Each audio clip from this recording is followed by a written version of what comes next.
Joint session में खुश आमदेद। मैं हूँ सैयद शनाज और आज के शो में मुझे स्टूडियो से लाहौर स्टूडियो से ज्वाइन कर रहे हैं सैयद इमरान शफकत साहब, इस्लामाबाद स्टूडियो से राना मुबशर साहब और अतर काज़मी साहब हमारे साथ शो में मौजूद होंगे, जबकि लीगल एक्सपर्ट अबूजर सलमान नियाज़ी भी हमें ज्वाइन कर रहे हैं। और ताकत के खेल में महल्लाती साजिशों का तस्करा नया नहीं समझा जाता और जो दौरे हाजिर है इसमें हम महल्लाती साजिशों का एक नया दौर देख रहे हैं। इसकी ताज़ा मिसाल ऐवान सदर से उठने वाला स्कैंडल है, जिस पर सदर मुमलिकत आरिफ अलवी साहब एक ट्वीट करते हैं 2 बिल्स के ऊपर, जिन पर वो एतराज़ात तो ना लिख सके, लेकिन ट्वीट लिख के उन्होंने माफ़ी ज़रूर मांग ली उन बिल्स के मुतासरीन से जो मुस्तकबिल में हो सकते हैं।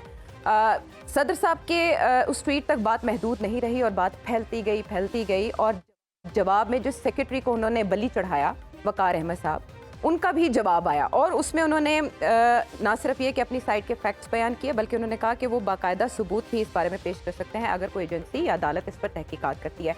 सो अब बारे सबूत सदर साहब की टेबल पर भी आ चुका है कि सदर साहब भी इस हवाले से सबूत जो उनके पास मौजूद है, जिसकी बुनियाद पर उन्होंने इतनी बड़ी बात कर दी, ट्वीट कर दिया, वो भी पेश करें।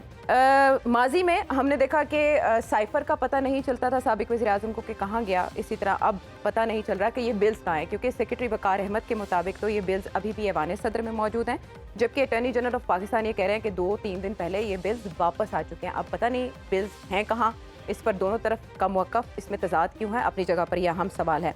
कल के शो में हमने बात की कि फर्स्ट ईयर लीडरशिप हरीफ पार्टीज़ की, वो इस पर बात नहीं कर रही, जो पाकिस्तान की पॉलिटिकल पार्टीज़ की फर्स्ट ईयर लीडरशिप है। तो असल में वो मसरूफ़ बहुत थे, शहबाज शरीफ साहब लंदन के विज़िट पर हैं, लेकिन जब वो वहाँ नवाज शरीफ साहब से मिलने के लिए पहुँचे तो ज़ाहिर है सहाफ़ी हज़रात उनसे करेंगे सवाल। उन्होंने क्या जवाब दिया? सदर पाकिस्तान अगर जो आज बयान दिया है उसकी इंक्वायरी होनी चाहिए, साफ इंक्वायरी के जरिए दूध का दूध और पानी का पानी हो जाएगा। क्या उनके स्टाफ से ये गलती हुई है या सदर से ये उन्होंने गलत बयान दिया? सबसे बड़ा ऑफिस है पाकिस्तान का आईनी तौर पर, वहाँ पर ज़ुबानी टाइम तो कोई बात नहीं होती। सदर साहब ने इतने दिन इंतज़ार क्यों किया? ये बजाते खुद एक बड़ा सवालिया निशान है कि उनको अब याद आया। ये मामला कोई इतना आसान नहीं, सदर साहब को उसके जवाब देना।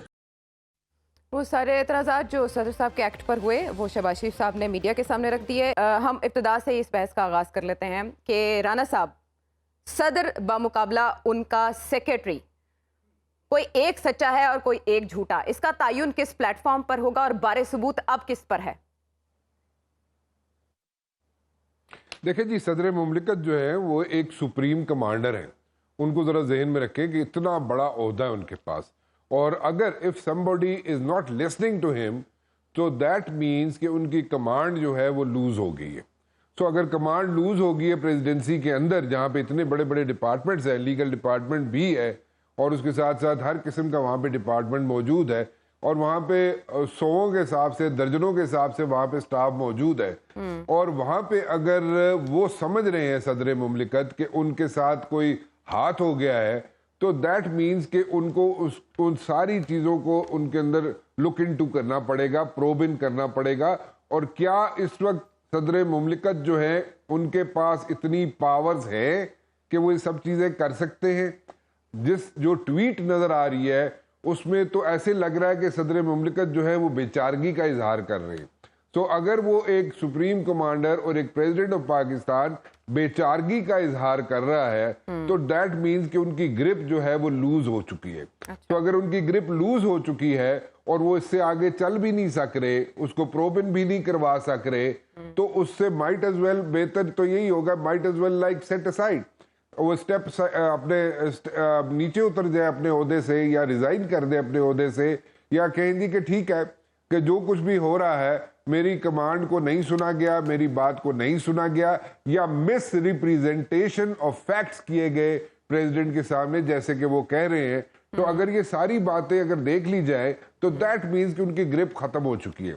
अगर उनकी ग्रिप खत्म हो चुकी है, जो भी रीजंस हैं, उसके मल्टीपल रीजंस हो सकते हैं, उसकी पॉलिटिक्स भी हो सकती है, उसमें और भी बहुत सी चीजें हो सकती है, but then again the point is कि अगर ग्रिप लूज हो चुकी है तो फिर उनके पास कोई और चारा अगर नहीं है और वो बेचारगी का इजहार कर रहे हैं और वो एक्सक्यूज कर रहे हैं और वो अपोलोजाइज कर रहे हैं फ्रॉम द पीपल जिनको अफेक्ट करेगा वो बिल, तो फिर उससे बेहतर ये है कि वो साइड पे हो जाए।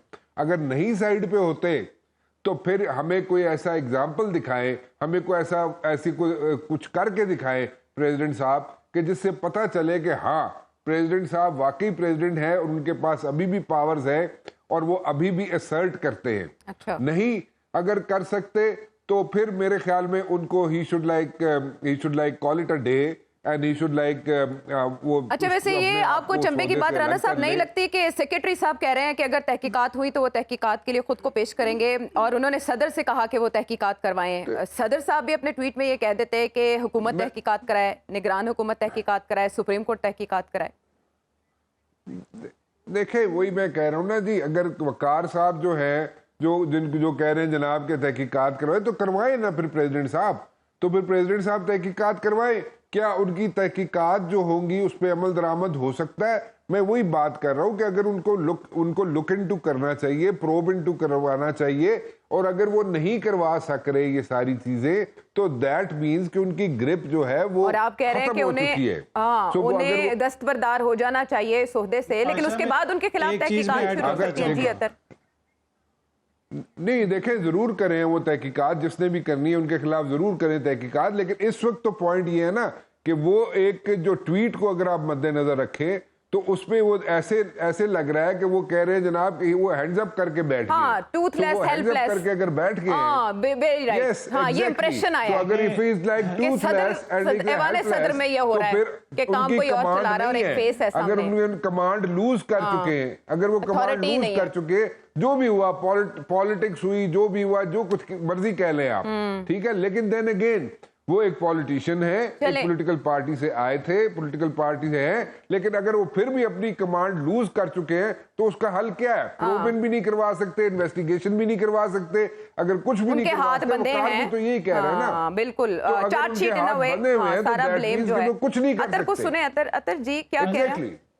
जी मैं ये देखें, सदर मुमलिकत की जो ताकत होती है, ये किसी भी आईनी ओहदे की जो ताकत होती है वो आइन और कानून होता है। यहाँ पे अगर ग्रिप किसी चीज की खत्म हुई है तो वो आइन और कानून की ग्रिप खत्म होती हुई हमें नजर आ रही है। अब ये सदर मुमलिकत हैं, कोई ट्रैक्टर का टायर तो नहीं है कि ग्रिप लूज हो गई तो चेंज कर दो। यहाँ पे असल मसला है कि आइन के अंदर जब सदर मुमलिकत के जो इख्तियारात हैं वो इख्तियारात किसने रोंदे? असल क्वेश्चन तो ये है ना कि वो क्यों घर जाएं? तो जिन लोगों ने इस निजाम को मजाक बना दिया वो लोग घर जाएं, चाहे उसके अमला था, चाहे किसी और जगह पे कहीं पे रोका गया, उनके हवाले हम वही मैं अर्ज कर रहा हूं ना सर, हमारा जो गुस्सा है या हमारी जो इस्तराब है वो उन लोगों के हवाले से होना चाहिए जिन्होंने आइन की ग्रिप लूज करवा दी 16 महीने हुकूमत करके, अभी पता नहीं चल रहा कि किधर है वो, किधर पड़ा हुआ है। साहब बात सुने, देखे फिर उनको चाहिए ना, प्रेसिडेंट है ना, वो कमांड कर रहे हैं, वो कमांड कर रहे हैं, प्रेसिडेंट ऑफ पाकिस्तान है, तो वो फिर इन्वेस्टिगेशन कराए ना, वो प्रोबिन करवाए ना। सर जिस बेबसी का उन्होंने इजहार किया ट्विटर पे आके, तो फिर अगर वो बेबस हो चुके हैं तो फिर वो साइड पे हो जाए। वो बेबस नहीं, आइन बेबस हो चुका है। आइन कैसे बेबस? अगर वो इन्वेस्टिगेशन नहीं करवा सक रहे तो उसमें आइन कहां से आ गया? अगर यहाँ तो वो कह रहा कि मैं इन्वेस्टिगेशन करवा रहा हूँ और उसके बाद नहीं होती इन्वेस्टिगेशन तो फिर आइन आएगा ना बीच में। उनका हुक्म नहीं मान रहा उनका अमला, तो वो इन्वेस्टिगेशन किधर मानेगा? गाली कोई नहीं सुन रहा तो फिर प्रेसिडेंट साहब साइड पे हो जाए। आइन की पामाली आपको इसमें दिखाई दे रही है। दूसरी तरफ वो कह रहे हैं कि तब्दील कर दे मेरा सेक्रेटरी, उस पे भी नहीं उनकी सुनी जा रही। जिनका नाम उन्होंने तजवीज किया उन्होंने भी इनकार कर दिया। नहीं, इसकी क्या वजह है? वो इलेक्शन कमीशन तो कह रहा है कि आप कर नहीं सकते तब्दील निगरान हुकूमत के दौर में। ये कानूनी जो पहलू हैं वो तो अबू ज़र बताएंगे, ज्यादा बेहतर बता सकते हैं, बल्कि वही बेहतर बता सकते हैं हम सब में से। मैं माफी चाहता हूँ अपने दोनों लीग्स से कि मैंने उनके बिहाफ पे भी कह दिया, लेकिन ये बात तय है कि सदर ममलिकत जो है वो एक सियासी शख्सियत हैं। उन्होंने एक अपना जो सियासी रोल है वो ख़त्म नहीं किया, और माजी में उन्होंने जिस तरह के इकदाम किए वो इमरान जो चेयरमैन आप अपना नाम ले रहे थे, जी जी, हाँ जी, जो तहरीक इंसाफ के चेयरमैन हैं उनको उन्होंने ना सिर्फ प्रमोट किया बल्कि उनको क्या कहेंगे कि हर चीज़ पर उनको मुकद्दम रखा, यूँ कह लें।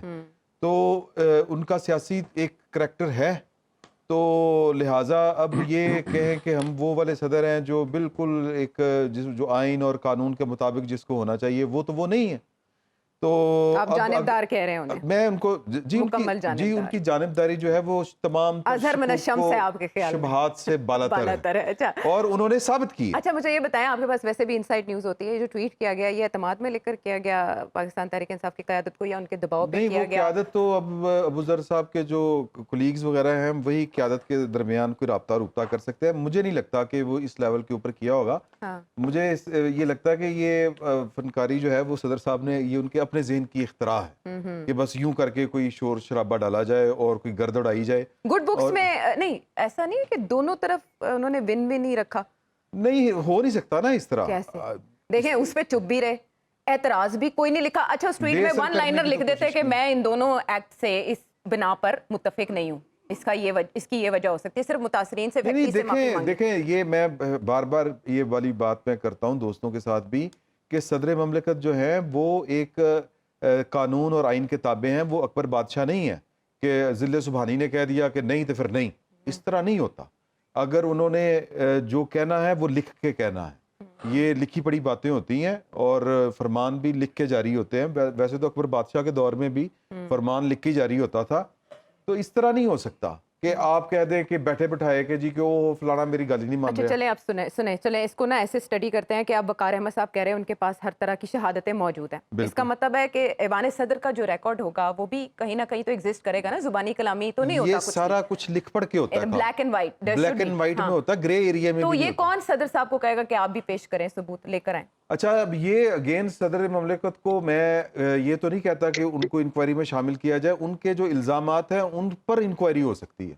सदर के जो इल्जामात हैं, सदर ने जो इल्जाम ही लगाया ना, सेक्रेटरी का जो जवाब है। मैं एक चीज ऐड करना चाहूंगा इसमें, एक चीज ऐड करना चाहूंगा। देखे आप जो चीज मर्जी शामिल करें ना करें, मैं सिर्फ एक SOP बता रहा हूं कि अगर सुप्रीम कमांडर सदर पाकिस्तान की कोई बात नहीं सुन रहा, उनका स्टाफ अगर बात नहीं सुन रहा, या मिस रिप्रेजेंटेशन ऑफ फैक्ट्स हो रहे हैं उनके सामने, या उनको सही बात नहीं बताई जा रही, जो सौदे के शाया निशान नहीं है जो सदर ने किया। हाँ। ओहदे की साख मुतासिर हुई ना। मैं ये नहीं कह रहा, नहीं, मैं ये नहीं कह रहा। देखे मैं ये कह रहा हूँ कि अगर वो ट्वीट में बता रहे हैं कि जनाब ऐसे ऐसे हुआ है, तो वो सदर पाकिस्तान है, अपना जो उनका स्टाफ है उसके खिलाफ वो इंक्वायरी करवाए। अच्छा। अपनी अथॉरिटी अपने आप को सर्ट करें। अच्छा। अगर वो नहीं है सर्ट कर रहे तो फिर उसमें आइन कहां से आ गया, तो उसमें जनाब इफ्स एंड बट्स कहां पे आ गए?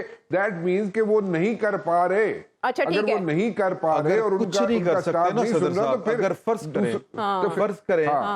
फर्ज करें राना साहब के जो इंतजामिया है या जो सरकारी मशीनरी है उनके ऊपर भारी पड़ गई है, एक प्रेस कॉन्फ्रेंस बुलाएं, सारे सबूत सामने रखें कि ये है और ये बात तय है कि ये प्रेस कॉन्फ्रेंस देखे इमरान साहब प्रेस कॉन्फ्रेंस की भी अगर बात करें ना, देखे नहीं मेरी बात तो सुन लेना, मैं कोई और पॉइंट है मेरा, I have a different point, my point is different. नहीं माय पॉइंट इज डिफरेंट, एक मेरा पॉइंट है यहाँ पे। देखे आप अगर सदर मुमलिकत को अगर जाते हैं ना वहां पे उनका इंटरव्यू करने, जैसे मैंने किया, कई लोगों ने किए होंगे, उनको पता होगा, अगर आप इंटरव्यू करने जाते हैं उनका, तो उनके इंटरव्यूज में से अगर कोई चीज गलत कोट हो जाए, ठीक है, या कोई खबर गलत चली जाए, तो इमीडिएटली वहां पे जो प्रेस का स्टाफ है वो रिएक्ट करता है। यहाँ पे तो 3 दिन खबरें चलती रही हैं, तो वो कहाँ गया वो प्रेस का स्टाफ जो उनको जनाब उनको इंटीमेट नहीं कर सकता था, या जो नहीं लीगल डिपार्टमेंट के हेड है एक नहीं, यहाँ पे बहुत सी चीजें फ्लॉज है। कह रहे हैं कि ये सदर साहब गलत बयानी चले वो ना गेंद इस्लामाबाद से लाहौर, लाहौर से इस्लामाबाद, अब लंदन जरा ले जाते हैं। गलत बयानी कर रहे हैं तो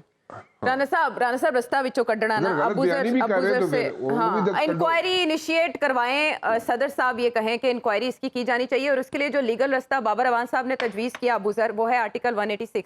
आप ये समझते हैं कि अगला हल अब यही बचता है कि मामला सुप्रीम कोर्ट ले जाया जाए और वो भी सदर साहब खुद लेकर जाएं? देखें, जो आपका बेसिक सवाल है इसके ना 2 पहलू हैं। पहला पहलू तो ये है कि ये जो कानून बना है क्या वो आर्टिकल 75 के 3 ठीक बना है कि नहीं बना। मेरी नज़र में बिल्कुल गलत बना है। इसमें प्रोसीजरल जो डिफेक्ट्स हैं वो एग्जिस्ट करते हैं। देखिए 2 स्टेजेस होते हैं आर्टिकल 75 में। पहला स्टेज होता है, हमने पढ़ लिया कि सदर के पास एक बिल जाता है, पास हुआ हुआ दोनों हाउसेज से, वो 10 दिन के अंदर उन्होंने उसमें जवाब देना है। अगर वो नहीं देते जवाब, ये हमारे पास सवाल है कि क्या होगा। देखें, अगर वो जवाब नहीं देते तो डीमिंग क्लॉज एक्टिव नहीं होगा, वो दूसरे स्टेज पे एक्टिव होता है। जब दोनों हाउसेज ज्वाइंट सेशन में दोबारा बिल को भेजे तो फिर वो लॉ खुद ब खुद बनता है। तो ऐसी सिचुएशन में ये लॉ खुद ब खुद नहीं बन सकता। इस पे बिल्कुल जूरिस्प्रूडेंस और कानून क्लियर है। अगर इससे एट मैक्सिमम अगर आप एट फॉल्ट रख सकते हैं सदर साहब को, वो इस चीज पर रख सकते हैं कि उन्होंने 10 दिन तक इस पे हाँ या ना नहीं की। अगर हाँ या ना नहीं की वो रख के बैठे हुए, तो उसका तरीकाकार ये था, आपको लॉ मिनिस्ट्री को लिखना चाहिए था कि आप इस पे जवाब दें। अगर वो जवाब नहीं देते थे तो उन्होंने कोर्ट में जाना चाहिए था और डायरेक्शन सीख करते अगेंस्ट प्रेसिडेंट के वो इस पे जवाब दें, या हाँ करें या ना करें, जो भी करना है। लेकिन हाँ या ना करने का मतलब ये नहीं होगा आर्टिकल 75(1) के तहत कि ये डीमिंग प्रोविजन है और ये लॉ खुद ब खुद बन जाएगा। वो तभी बनता अगर वो रिले के रख के बैठ जाते जब दूसरी दफा उनके पास कानून आता। लेकिन इसमें असेंबली मौजूद नहीं है ना, असेंबली की गैर मौजूदगी क्या बताती है? अगर मौजूद नहीं है तो इसका मतलब ये थोड़ी है कि वो कानून बन जाएगा।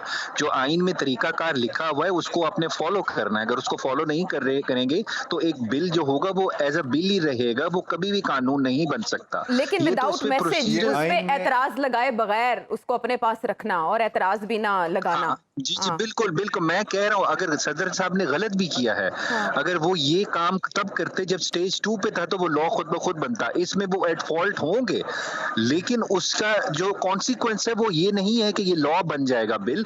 ये उसका कॉन्सिक्वेंस ये है कि सदर साहब के खिलाफ आप कोर्ट जा सकते हैं, उनको वापस भेजें। एट मैक्सिमम ये आपके पास कॉन्सिक्वेंस आ सकता था, लेकिन वो लॉ नहीं बन सकता किसी भी कानून के तहत। इस पे बिल्कुल मैं 100% क्लियर आपको ये ओपिनियन दे रहा हूँ। और दूसरी बात देखिए, आपने वो बिल पढ़ा है, उसमें लिखा क्या है उसके, ये तो अभी प्रोसीजरल डिफेक्ट्स पे इस पे अटैक होगा। कानून तो क्योंकि वो बन गया, लॉ मिनिस्ट्री नोटिफिकेशन कर दी है। जब ये चैलेंज होगा वो कानून ये कहता है, देखिए पहले तो आप आर्मी एक्ट के अंडर सेक्शन 2 के तहत उन लोगों को ट्राई कर सकते थे जिनके जो आर्मी इंस्टॉलेशंस या बिल्डिंग्स पे अटैक करते हैं, ये हमारा कानून था। इसको उन्होंने वाइडन करके ये कर दिया कि क्या आप अगर इंस्टॉलेशंस की विसिनिटी में इर्द गिर्द कहीं पब्लिक ऑर्डर खराब कर रहे हैं तो वो लोग भी ट्राई हो सकते हैं। और इसके अलावा जो आपके एक्स ऑफिसर्स हैं के वो कोई जॉब नहीं कर सकते ऐसी जगह जहाँ कॉन्फ्लिक्ट ऑफ इंटरेस्ट हो, लेकिन उसमें उन्होंने डिफाइन प्रॉपर्ली नहीं किया कहाँ नहीं कर सकते।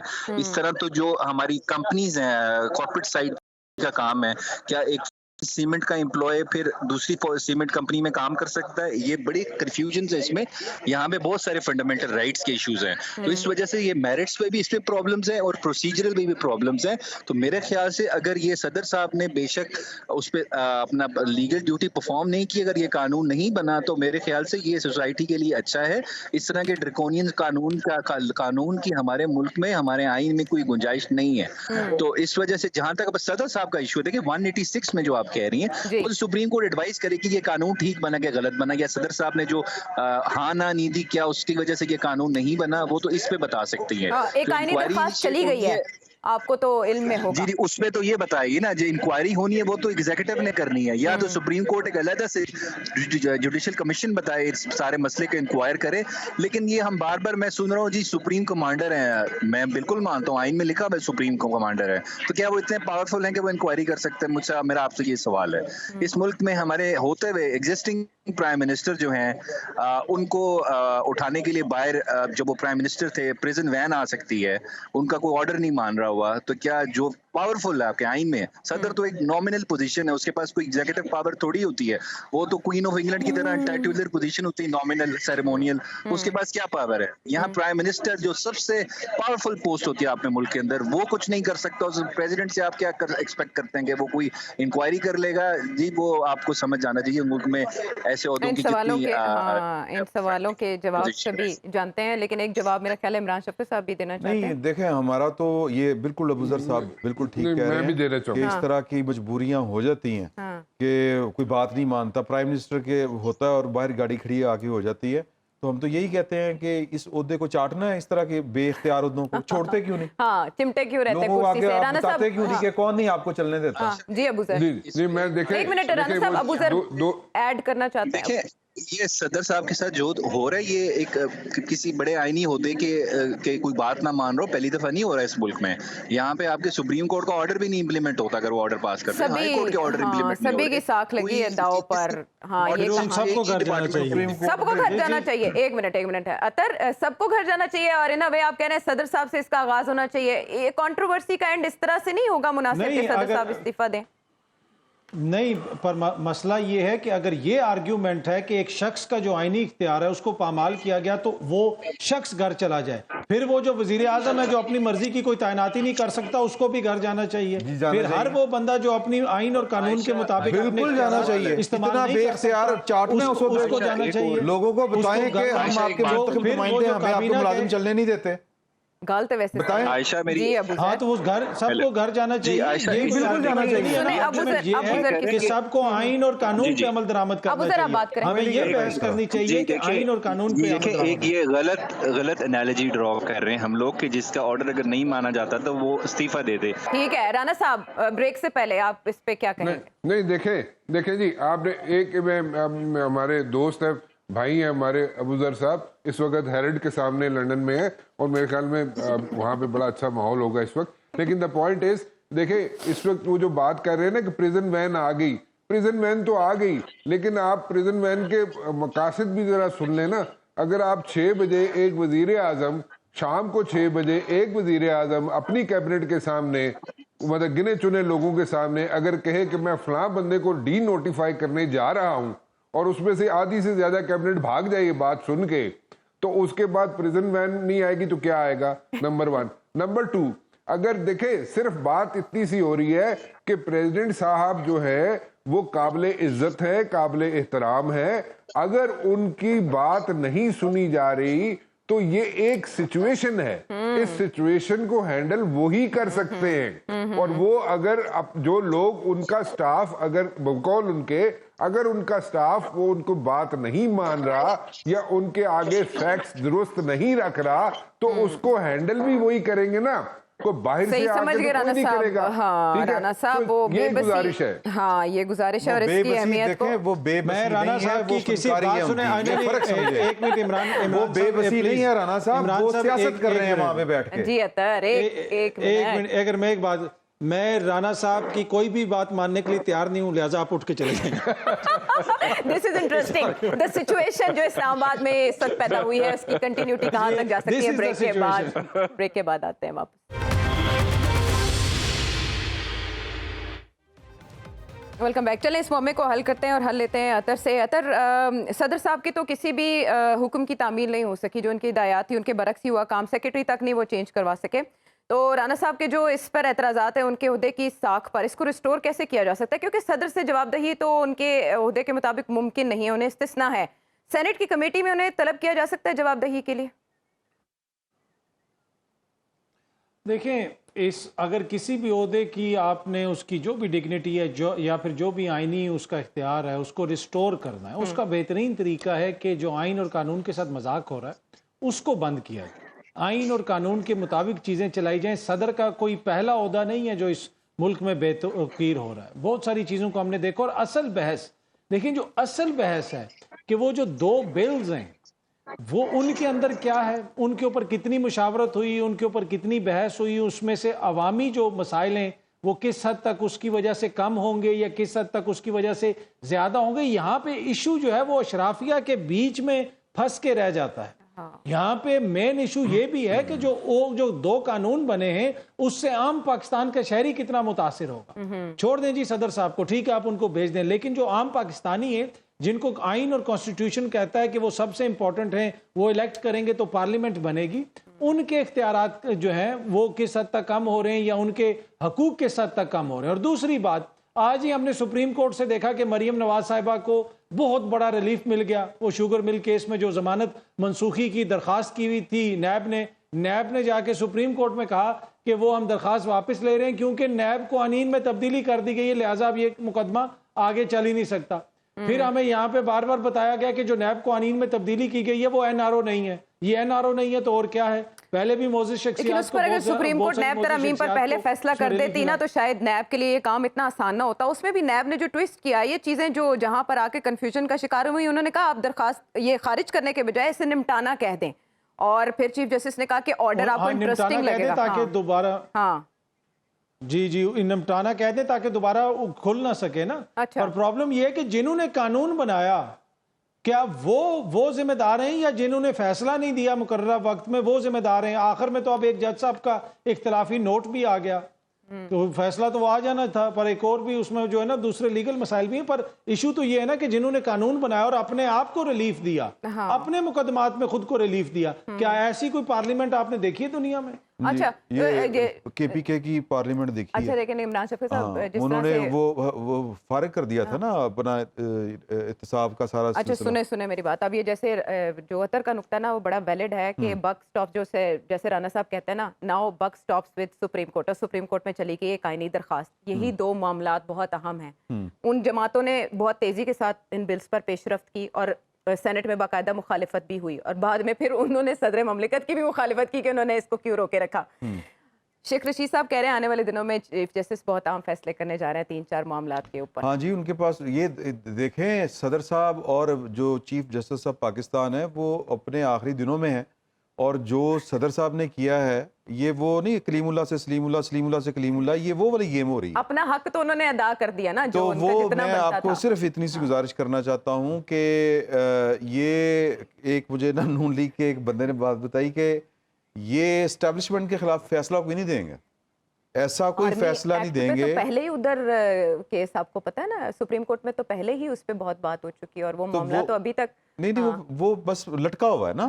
हाँ, तो वो कहते हैं कि इन्होंने जो तंग करना है सानू ही करना है। अच्छा, तो मुझे नहीं लगता कि ये जो दोनों शख्सियात हैं चीफ जस्टिस ऑफ पाकिस्तान और जनाब सदर ममलिकत, ये चूंकि सियासत कर रहे हैं उन्होंने पर बैठ के जहाँ पर सियासत नहीं करनी चाहिए, तो वो जो सियासत है फिर उसका जवाब भी फिर पूरा इनको मिलेगा। अच्छा। तो नून लीग के लोगों ने आपको ये भी बताया कि लंदन में दोनों भाई मुलाकातों में क्या बातचीत कर रहे हैं? मरीम नवाज साहिबा भी जा रही हैं लंदन? नहीं, ये तो नहीं बताया उन्होंने। ऐसा कुछ भी नहीं बताया आपको? मुनिस इलाही साहब क्या कर रहे हैं? मुनिस इलाही साहब कॉफ़ी कुछ लोगों के साथ पीते हैं, फवाद चौधरी साहब के नुमाइंदे जाते हैं उनके साथ कॉफ़ी पीते हैं, और पीटीआई के कुछ लोग हैं उनके साथ पीते हैं। एक लाहौर हाई कोर्ट के जज हैं, उनको खाना खिलाते हैं। पार्टी नहीं बदली? नहीं, पार्टी नहीं बदली। उनके वालिद साहब इतनी अजियत में हैं, देखें आप। अब उनके पास और चॉइस क्या सिगार है? भूल ही गए हो तुसी इमरान साहब। किनू सर? सिगार वालों के साथ भी सिगारा दी मीटिंग गल करते हैं? भूल ही जांदे हो तुसी। ਉਹ ਸਰ ਉਹ ਮੇਰੇ ਕੋਲ नहीं ਨਹੀਂ मतलब सिगार भी तो पीने ने, सिगार पी लेते की होगी ताड़े को क्यों नहीं इन्फॉर्मेशन? देखिए, कोई बंद सिगार अगर पी लेते आपको तो क्या बुराई है information देता हूं, इसमें? मैं इन्फॉर्मेशन असल स्टोरी तो ये है ना कि जो मोनिस इलाही के वालिद के साथ हो रहा है, क्या वो आइन और कानून के मुताबिक हो रहा है? वो कॉफ़ी पिए या कोका कोला पिए, उससे हमें क्या इशू है? हमें इशू ये है कि पाकिस्तान के अंदर जो आइन का मजाक उड़ाया जा रहा है, उनके वालिद के ऊपर जिस तरह मुकदमा चलाया जा रहा है, एक अदालत छोड़ती है दोबारा गिरफ्तार कर लिया जाता है, क्या वो रवैया मुनासिब है? ये बड़ा क्वेश्चन है। बहस जो असल बहस है उस पर तो हम बहस करते ही नहीं। असल में हमें ना आइन और कानून याद आता है अपनी बारी। अगर किसी ने सिगार पी अच्छा, ली तो पहले उसमें क्या आज बुराई से है? कोई 16 उसकी महीने पहले जो situation खुद जान सेटअप के था वो create आइन और करते कानून के मुताबिक चल रहा था। किसी को तो करेक्ट करना है ना लाइन को। नहीं होना, रिकॉर्ड ये एलीट कैप्चर है, यहाँ पर इसी तरह ही चलना है। ये एलीट कैप्चर है, ये इसी तरह ही चलना है। और यहाँ पर शराकत इक्तदार होती है। वो जो है ना चेयरमैन है एक पार्टी के जो आजकल जेल में पाए जाते हैं, उनका मुद्दा यही है कि मेरे नाल रल के खेडो। अच्छा, सिंपल, कोई असूली बात थोड़ी है कि ये चोरों को लाके बिठा दिया, मुझ में क्या कमी थी? ठीक है, चले तो कौन कहाँ का आइन और कहाँ का कानून? हाँ, कौन किससे मुलाकातें कर रहा है और आइन और कानून किसका नाम रखा गया है यहाँ पर, और क्या आता है। ब्रेक के बाद इस बहस को मजीद आगे बढ़ाते हैं। Welcome back to the show. अब जो कानूनी मामलात हैं चेयरमैन पीटीआई की जो गिरफ्तारी उससे जुड़े, उसमें हम देख रहे हैं कि supreme court Islamabad high court में क्या पेशरफ्त हो रही है। बाहर इस्लामाबाद हाई कोर्ट की जानिब से ये जो समाअत मुलतवी की गई, इसको लेकर ये खबरें आ रही हैं अबूजर कि पीटीआई एक रेफरेंस दायर करने जा रही है जुडिशल काउंसिल में। उसमें उनका इस्तदलाल क्या हो सकता है? इस बात पर क्यों एतराज़ किया जा रहा है कि जुमेरात तक समाअत क्यों मुलतवी की गई? देखिए, क्योंकि क्रिमिनल केसेस जो होते हैं उनके अंदर सिविल केसेस में जो जजमेंट्स जो होती हैं वो एज ए रूटीन मैटर मिल जाती हैं। क्रिमिनल केसेस में जो जजमेंट्स होती है क्योंकि someone's liberty is at stake, इस वजह से वहाँ पे जजमेंट्स जो होती हैं वो कोर्ट जो हो बड़ी रिलक्टेंटली ग्रांट करती है, क्योंकि कोई शख्स अगर जेल में है तो उसका एवरी पासिंग डे जो होता है उससे उसका फंडामेंटल राइट जो होता है वो इन्फ्रिंज हो रहा होता है। ये एक लॉ की पोजीशन है। इस वजह से फोकस ये ही ज्यादा किया गया कि शॉर्ट एडजर्नमेंट दे, पहले तो वो 2 हफ्ते की दे रहे थे, फिर ज्यादा लतीफ कोचा साहब ने जोर डाला तो उन्होंने मेरे ख्याल से फिर 2-3 दिन की डेट डाल के उसको कर दिया। बाकी जो उनका रेफरेंस फाइल करने का जो है, देखिए देयर इज अ कंसिस्टेंट उनकी जो एक ग्रीवियंस है कि they are not comfortable with the bench number 1 of the Islamabad high court, और उनको लगता है कि उनका जो फेयर अपॉर्चुनिटी ऑफ हियरिंग उनको नहीं दी गई वहाँ पे, और उनको जो रवैया है वो चीफ जस्टिस साहब का उनको ठीक नहीं लग रहा। इस वजह से वो कह रहे हैं कि रेफरेंस हमने फाइल करना है। लेकिन मेरे ख्याल से बेहतर तरीका यही है कि फोकस इस चीज़ पे किया जाए कि इस केस को जल्द से जल्द सुना जाए, क्योंकि जिस तरह का ट्रायल हुआ है जो जज हुमायूं दिलावर साहब ने ट्रायल किया है उसमें बहुत सारे मसाइल हैं, और ये अच्छा केस है अपील आपकी अलाउ होने का। और लेकिन उससे पहले इंपॉर्टेंट चीज़ है सेंटेंस सस्पेंशन, वो क्योंकि 3 साल से जिस वो सजा कम होती है जिस आपकी जुर्म की, या 3 साल तक होती है, उसमें एज अ राइट आपकी सेंटेंस सस्पेंड हो जाती है।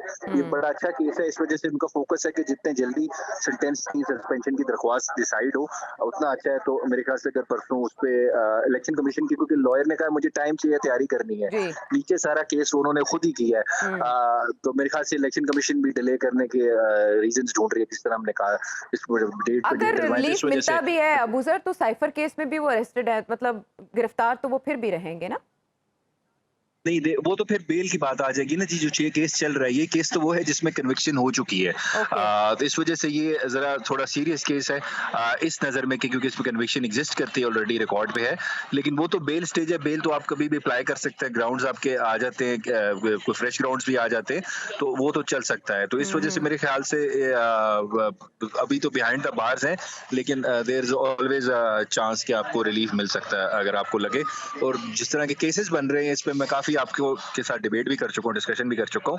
इनमें मेरिट तो है नहीं, आपको पता है ये पॉलिसी पे केसेस चल रहे हैं सारे जितने भी हैं, जबरदस्ती के केसेस जो बनाए जाते हैं, इस मुल्क की हमारी तारीख है, अब की बात नहीं है। पिछले भुट्टो साहब के ट्रायल से लेके अब तक जितने केसेस बने हैं उनमें कोई मेरिट तो था नहीं, जबरदस्ती आपने कंक्लूजन देनी थी कि किसी तरह हमने कन्विक्ट करना है, तो ये केस भी उन्हीं की तरह उन्हीं केसेस में फॉल करता है।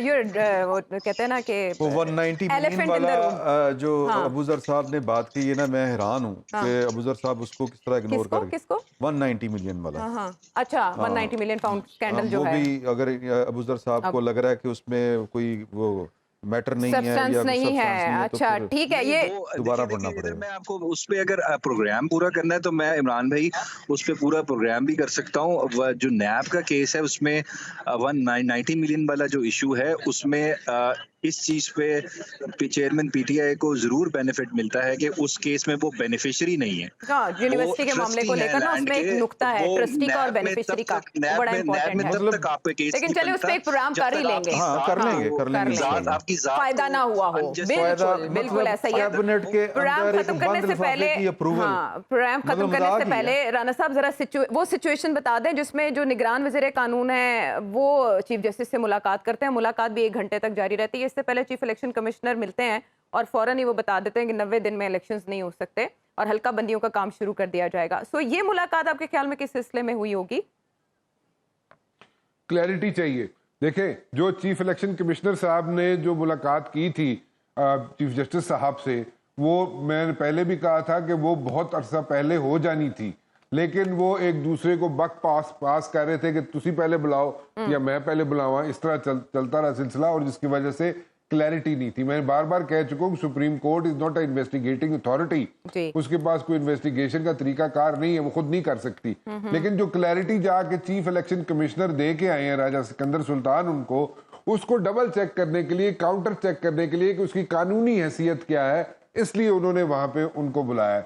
और इसलिए वो उन्होंने जो क्लैरिटी मजीद चाहिए थी चीफ जस्टिस साहब को, वो उन्होंने जनाब वहां पे क्लैरिटी ली है। तो वो अपना जो काम है चीफ जस्टिस साहब, वो क्लैरिटी लेके बिल्कुल समझ के फिर उसके बाद वो यानी मामलात पे ब्रीफिंग ले रहे हैं चीफ जस्टिस साहब अबाउट इलेक्शंस, ऑनगोइंग केसेस से रिलेटेड होगा ये। उनके पास कोई नहीं देखें, ये जो इलेक्शन के बारे में जैसे कह रहे हैं 90 दिन के अंदर नहीं हो सकते, ठीक है, जो चीफ इलेक्शन कमिश्नर ने कहा उससे मजीद जुड़ी हुई हैं चीजें काफी सारी। सो उस पे जो क्लैरिटी चाहिए उनको चीफ जस्टिस साहब को, वो क्लैरिटी ले रहे हैं। समझ गए राना साहब, प्रोग्राम हमारा खत्म हो गया। इमरान शफकत साहब गिरा लगाएं। इंतजामी अफसरों और ओहदेदारों के साथ अदलिया के अरकान को नहीं मिलना चाहिए। चलें, ये एक और लाइन है, उस पर आने वाले प्रोग्राम्स में करते रहेंगे बात। अगले प्रोग्राम तक के लिए अल्लाह ने के बाद।